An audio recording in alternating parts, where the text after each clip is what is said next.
আমরা আরেকটি কথা বলছি, প্রশ্ন নিচ্ছি। আমাদেরকে মোহাম্মদ সালমান গুলশান থেকে প্রশ্ন রেখেছেন, কাঠ কিংবা প্লাস্টিক বা পাথরের ছোট মূর্তি কিংবা শোপিস কিছু আছে যেগুলো প্রাণীর আকৃতির, এমন টাইপের ছোট মূর্তি বা পাথরের বা প্লাস্টিকের বা কাঠের, এগুলো বাসায় রাখলে কোনো গুনাহ হবে কিনা? এটা বাসায় রাখা যাবে না, এটার মধ্যে গুনাহ হবে। কারণ হচ্ছে যে মূর্তি তো মূর্তি, ছোট হোক বড় হোক সবগুলো মূর্তি। এবং রাসূল সাল্লাল্লাহু আলাইহি ওয়াসাল্লামের তিনি বলেছেন যে আমার তো আবির্ভাবই হয়েছে মূর্তিকে উচ্ছেদ করার জন্য।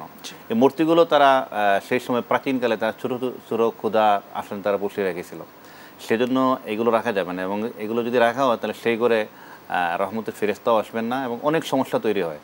আজকে আমরা এই সময়ে যে অনেক জায়গায় দেখা যায় বাচ্চারা কান্নাকাটি করে জিনের আসর থাকে, সেগুলো কিন্তু এইগুলোর মধ্য দিয়ে হয়। জি, এই সমস্যাগুলোর মধ্যে দিয়ে সেগুলো রাখা যাবে না, এটা নিষিদ্ধ দেওয়া হয়েছে। শুকরান, জাযাকাল্লাহ। আমরা সব শেষ। আমাদের বর্তমান শিক্ষানীতি নিয়ে আপনি অনেকগুলো কথা বলেছেন, সব শেষ। আমাদের দর্শকদের উদ্দেশ্যে কি বলতে চাচ্ছেন?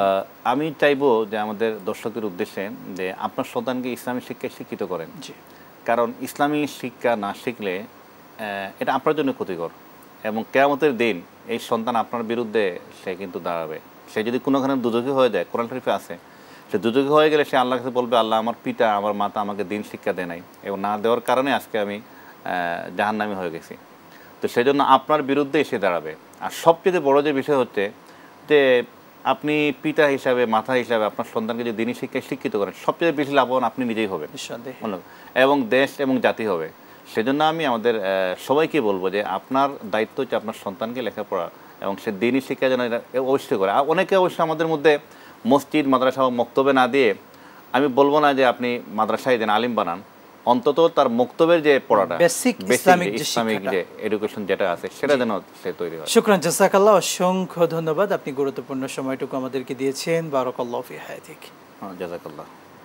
প্রিয় দর্শক মণ্ডলী, সত্যি ইসলাম শিক্ষা যদি আমাদের শিক্ষা ব্যবস্থায় ইসলাম না থাকে, তাহলে আমাদের সন্তানরা সত্যি আমাদেরকে একসময় বৃদ্ধাশ্রমে রেখে আসবে। যে বৃদ্ধাশ্রম বাংলাদেশে পূর্বে কিন্তু অনেক কম ছিল, কিন্তু দিনকে দিন বেড়েই চলেছে। কেন চলেছে? আমাদের সন্তানরা সেই ইসলামিক শিক্ষায় শিক্ষিত হচ্ছে না। এই জন্য আসুন আমাদের শিক্ষা ব্যবস্থাকে সুন্দর করি, যে শিক্ষায় দেশপ্রেম থাকবে, যে শিক্ষায় অন্যকে শ্রদ্ধা করা থাকবে, যে শিক্ষায় মানুষের জীবন নেওয়া হবে না, প্রত্যেকটি মানুষের অধিকার নিশ্চিত করা হবে, সেই শিক্ষা আমরা চাই আমাদের শিক্ষা ব্যবস্থায় আসুক। আল্লাহ তাআলা আমাদেরকে তৌফিক দিন, আমিন।